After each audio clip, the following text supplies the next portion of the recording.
नमस्कार बंधु माने आपण मानक जीवन में किए अजଣା शत्रु बाधा सृष्टि करुछंती कि काम रे बारंबार बाधा विघ्न आसुछि कि घरे अशांति मनरे भय और चिंतापण बढ़ी जाइछि कि तेबे आजिर एही वीडियो रे मु कहिबी आपनकु एक शक्तिशाली उपाय विषय रे जहाकु आपण नाली लंका सहाय्य रे करिवे आउ एहाकु आपण करिबा द्वारा आपणक शत्रु शांत हेबे और नेगेटिव शक्ति आपणक ठारु दूरेई जीवो। तेबे बंधु माने हिंदू शास्त्र अनुसार शनिवार दिनटी हेउछि भगवान शनिदेवंकर दिन।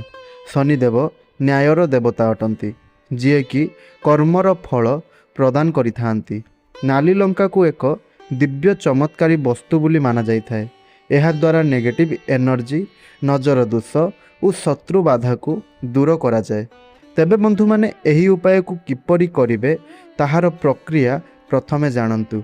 एही उपाय शनिवार दिन संध्या समय रे करंतु। प्रथमे 7टी सुखिला लंका नाली लंका नियंतु। एक कला रंगर वस्त्र बा कला रंगर सूताटीए नियंतु।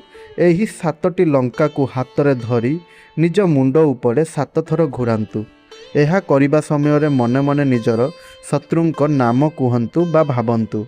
एहा परे सही 7टी लंका को सही कला सूतारे गुड़ाई ताकू जलुथुबा अग्नि रे फुपाड़ी दियंतु बा पुड़ी दियंतु।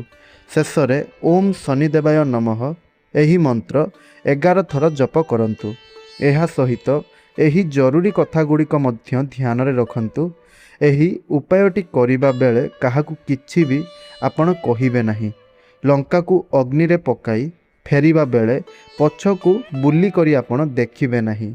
मनरे भय रखिबे नाही। एही कथा गुड़ी को मानिले एवं एही उपाय को करिले आपणक चारि पाखरे थिबा खराब शक्ति सबु दूरेई जीवो।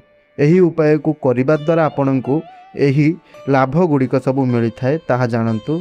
आपणकर एही उपाय को करिबा द्वारा शत्रु शांत होइथांती, नजर दोष दूर होइथाए, मनरे आत्मविश्वास बढ़िथाए, काम रे सफलता आसीथाए। तेबे बंधु माने जदि एही भिडियोटी आपनको भल लागि थाए तेबे भिडियोटी को लाइक करंतु, अन्य माननक सह शेयर करंतु और एही चैनल वास्तु टिप्स ओडिया को सब्सक्राइब करि नथिले सब्सक्राइब करंतु। आउ एही भली उपाय पई आम सहित जोड़ी होई रहंतु। धन्यवाद।